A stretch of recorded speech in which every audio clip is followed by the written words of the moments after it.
É isso que nós estamos aqui trabalhando: vida, casamento, sexualidade. Um prazer estarmos aqui juntos, que continuemos e aprofundemos nosso estudo hoje. Essa é a oportunidade que esse fabuloso O Livro dos Espíritos traz para a gente, e vamos lá para esse assunto tão visceral na questão 697, 698 e 699, acrescidas do comentário de Kardec. Vamos lá então. 697. A ideia de que o casamento não pode ser absolutamente dissolvido. O dogma da Igreja Católica da indissolubilidade do casamento. Está na lei da natureza ou somente na lei dos homens? Pergunta Kardec. Essa ideia pertence à lei dos homens. Veja que surpreendente. É a resposta dos espíritos. E é muito contrária à lei da natureza. Mas os homens podem modificar suas leis. Apenas as leis da natureza são imutáveis.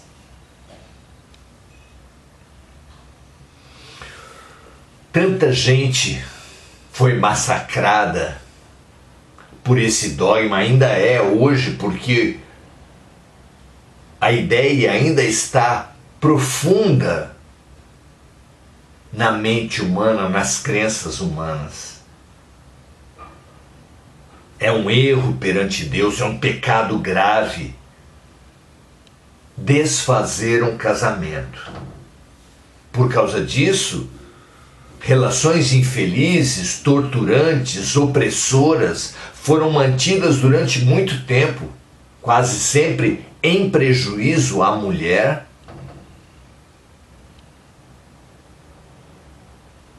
E o terrível, a religião Deus foi usado para isso. Claro que faz parte da evolução humana, como já estudamos aqui anteriormente, que busquemos não nos desfazer das pessoas, que busquemos dar consequência para a nossa afetividade, dar profundidade para a nossa afetividade, o que é claro que não é alcançado nas relações descartáveis, nas relações efêmeras, como é característico de certos grupos animais, que durante o cio, não apenas nos diferentes cios têm diferentes parceiros, como dentro de um próprio cio experimentarão diferentes parceiros. Claro que a evolução humana nos propõe um grande avanço, que, claro que Jesus apontou que o grande avanço espiritual, existencial, é o amor. Que amar como Jesus amou não será um amor descartável, não será um amor sensorial, que busque apenas o prazer dos hormônios. Mas, ao contrário, que busque a permanência, a paciência, o aprofundamento, o aprendizado, o cuidado, o serviço mútuos, o desenvolvimento da compaixão e da empatia, do fazer ao outro que gostaríamos que o outro nos fizesse. Tudo isso é aprofundar, é dar dimensão, é dar profundidade ao amor. Para alcançar esse grande objetivo da vida, tão bem formulado por Jesus, o casamento é sim uma ferramenta fundamental. Então devemos nos equilibrar entre a puerilidade das relações efêmeras e a indissolubilidade dogmática, exterior, opressiva, obrigatória. No meio disso está a perseverança, a persistência, a busca pela profundidade nos nossos afetos, que não será fruto de uma relação sexual momentânea que se exaure no momento seguinte do orgasmo. Claro que não, não é? Então, equilibremo-nos nessa busca por profundidade, sem admitirmos a indissolubilidade do casamento, a opressão, a necessidade de mantermos a qualquer custo nossas relações conjugais. Claro que o princípio da dignidade, que o princípio do respeito básico de todas as éticas e todas as morais precisa ser respeitado, e que quando ele é gravemente subvertido, e isso é uma decisão puramente individual, precisa ser administrado muitas vezes com a separação. Que assim seja, que essa decisão seja muito consciente, muito equilibrada, o mais madura possível para cada um de nós. Pergunta 698. O celibato voluntário possui algum mérito aos olhos de Deus? Representa um estado de perfeição? A resposta dos espíritos é não. E os que vivem assim por egoísmo, além de desagradarem a Deus, ainda enganam a todos.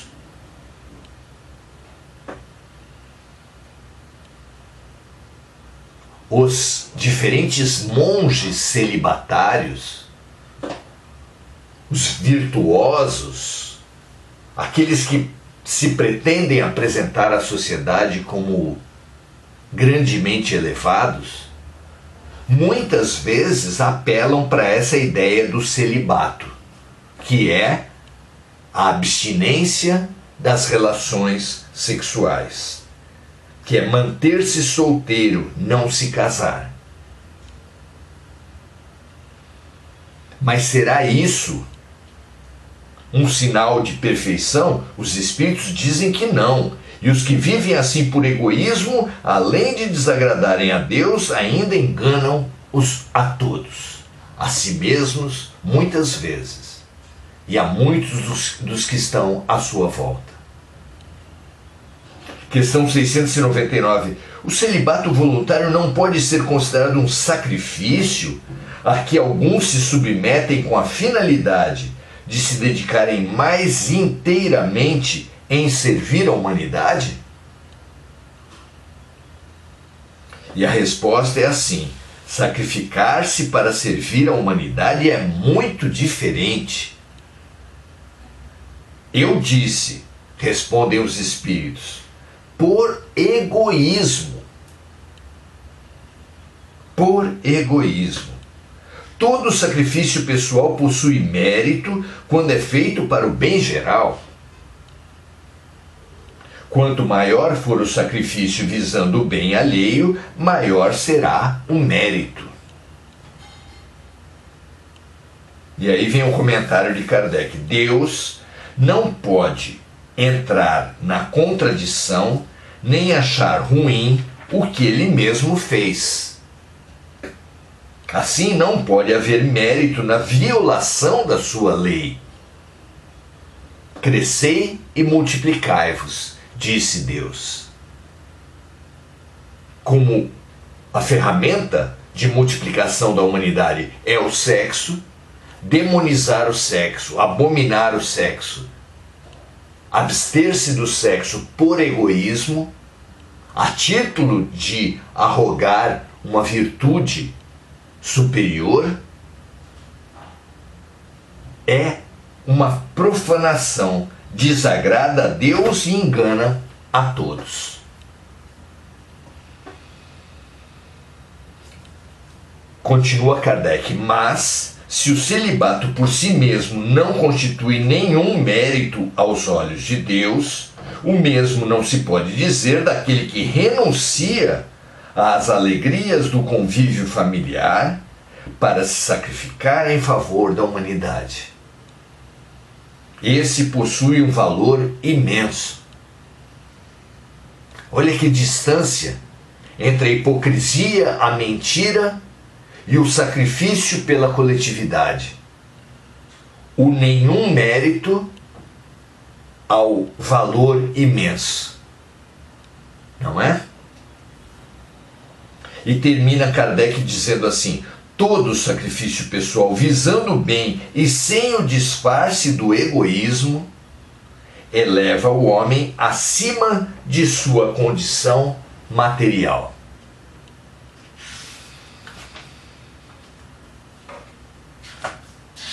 Diversas contribuições diferentes da religiosidade ocidental podem ser buscadas para entendermos a questão do celibato e, por extensão, a questão do casamento.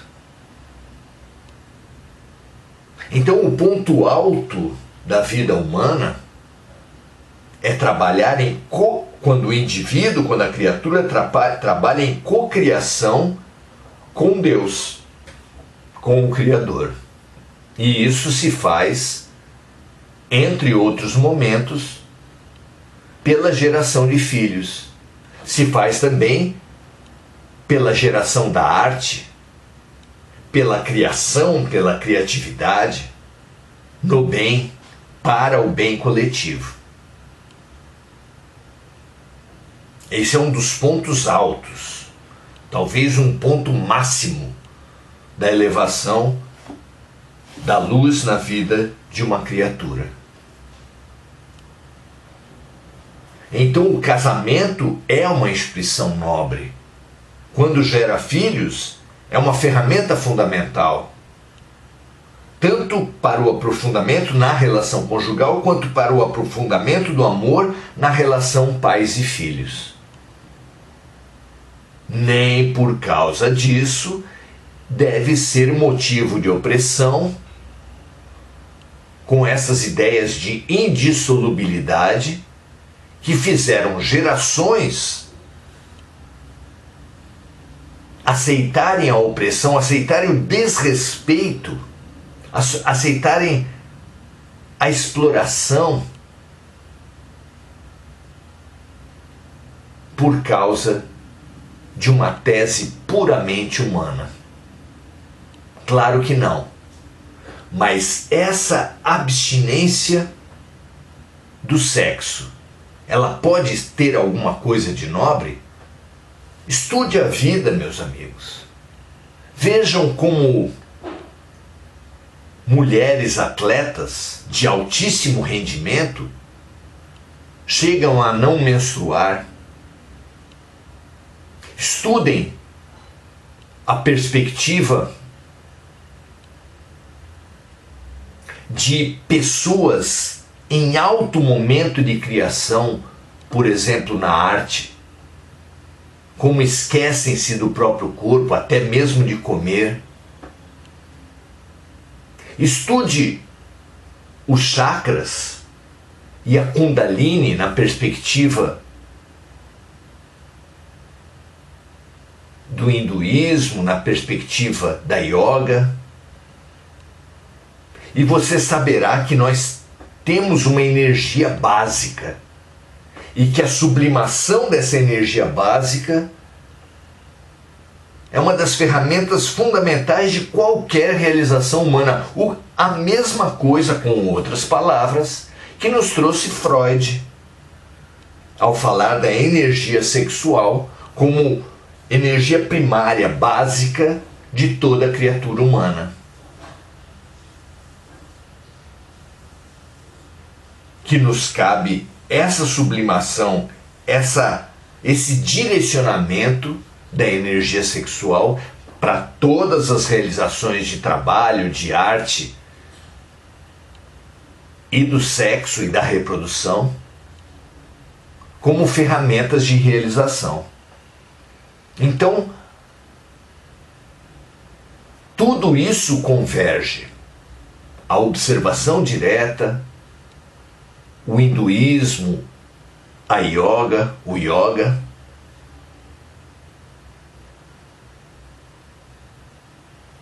a psicanálise, Freud, tudo converge para um ponto muito interessante. Temos uma energia básica de vida no corpo, situada nos órgãos genésicos, e essa energia não se restringe apenas ao uso para a reprodução, nem mesmo ao uso para o prazer, das funções claramente, diretamente sexuais. Mas essa energia é tão poderosa que todas as realizações humanas são, de alguma forma, a sublimação dela, a elevação dessa energia, que os hindus chamam de Kundalini, que Freud chama de energia sexual.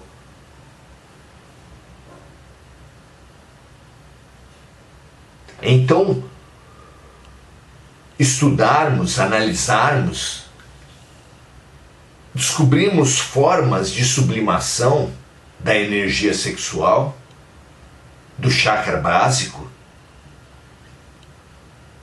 é interessantíssimo, é ferramenta fundamental de todos aqueles que querem fazer qualquer coisa na vida.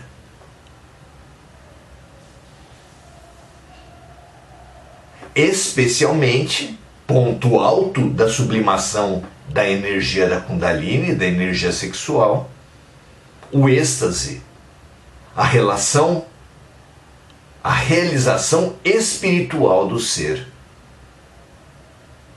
Então, quando Jesus veio falar dos eunucos pelo reino de Deus, uma passagem primorosa de Mateus, está lá em capítulo 19, versículo 12, Jesus fala assim: porque há eunucos que assim nasceram do ventre da mãe, e há eunucos que foram castrados pelos homens, e há eunucos que se castraram a si mesmos por causa do reino dos céus.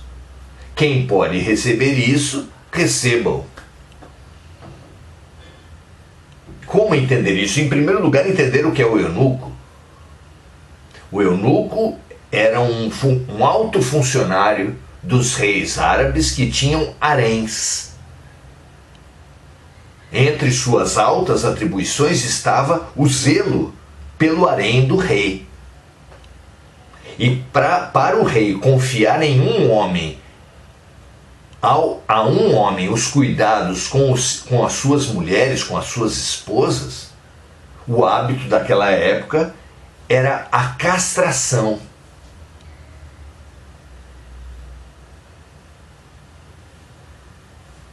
Cortando os órgãos reprodutores do homem, os órgãos responsáveis pela geração dos espermatozoides. Havia uma inibição biológica da geração dos hormônios, da geração do interesse sexual, e assim imaginavam os reis naquele tempo conquistar a fidelidade dos seus eunucos. E aqui usa-se a expressão eunuco para falar daqueles que se abstêm do sexo. Dito isso, voltemos a Jesus. Há eunucos que assim nasceram do ventre da mãe. Há pessoas assexuais, assexuadas, que não têm o interesse pela relação sexual. Há eunucos que foram castrados pelos homens. Inúmeras pessoas foram ceifadas nos seus interesses, no seu impulso sexual, pelas pessoas, como o caso dos eunucos dos reis, como o caso daqueles que fizeram voto de abstinência sexual, obrigados pelas instituições religiosas, algumas vezes gerando distorções terríveis nos mosteiros, nos retiros, nas relações entre os religiosos. Mas, continua Jesus, há eunucos que se castram a si mesmos por causa do reino dos céus. Há pessoas, luminares, que se abstêm da prática sexual, aprendendo a direcionar essa fabulosa energia para a geração de luz, para a cura das pessoas, para o direcionamento dessa energia na melhor sublimação da relação com Deus. Quando Jesus termina essa lição falando quem pode receber isto, recebam, pode-se entender nessa expressão quem tem ouvidos de ouvir que ouça. Porque não é todo mundo que conseguirá entender essa mensagem efetivamente, mas pode-se também entender que da dificuldade, da raridade desses eunucos que se castram a si mesmos por causa do reino dos céus. Ou seja, que Jesus, que Deus, não exigem isso de todas as pessoas, porque sabem da raridade, da maturidade que é exigida para que se tome essa posição. Então, quem pode receber essa situação de abster-se dos instintos e das pulsões sexuais em nome da sublimação espiritual, quem puder fazer isso, que façam. Porque são almas amadurecidas para isso. Mas que isso não é condição, não é prerrogativa, não é uma obrigação e jamais pode ser imposta a quem quer que seja. Veja o que vocês acham disso. Todos nós temos vivências no campo sexual, mesmo os que se abstêm, têm essa pulsão, essa força dentro de si. Todos nós temos estudos nessas diversas áreas citadas e em outras. Estudos em si mesmos, dos próprios impulsos sexuais, como eles têm funcionado em nossas vidas. E precisamos demais conhecer essa energia, as técnicas de sublimação, as formas de bem direcionar essa fabulosa energia vital. Veja o quanto isso serve para cada um de vocês.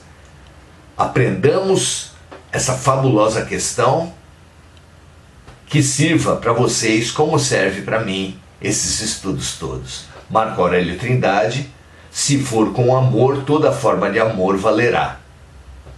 Muito bem, Marco Aurélio. Comungamos do mesmo ponto de vista. Mônica Silva expressando sua gratidão, Angélica Sayonara, Adelaide Dias trazendo o seu boa noite, assim como Sônia Lopes, Rose Lanziotti, Enir Cajazeira, a Mônica Silva lembrando de amigos encarnados e desencarnados, vibrando pela paz mundial e pelas vítimas dos desastres climáticos, Eliane Laure trazendo também o seu boa noite. Muito obrigado pela presença. Tome esse tema como um tema de pesquisa, assim dentro como fora, porque é de uma importância central para as nossas vidas, para a nossa saúde, para todas as nossas realizações. Que todo mundo se debruce sobre isso e aprenda a arte da sublimação da energia vital, da Kundalini, da energia sexual. Um grande abraço a todos, paz e bem para todos nós. Amanhã continuaremos nesse assunto. Um grande abraço e até amanhã.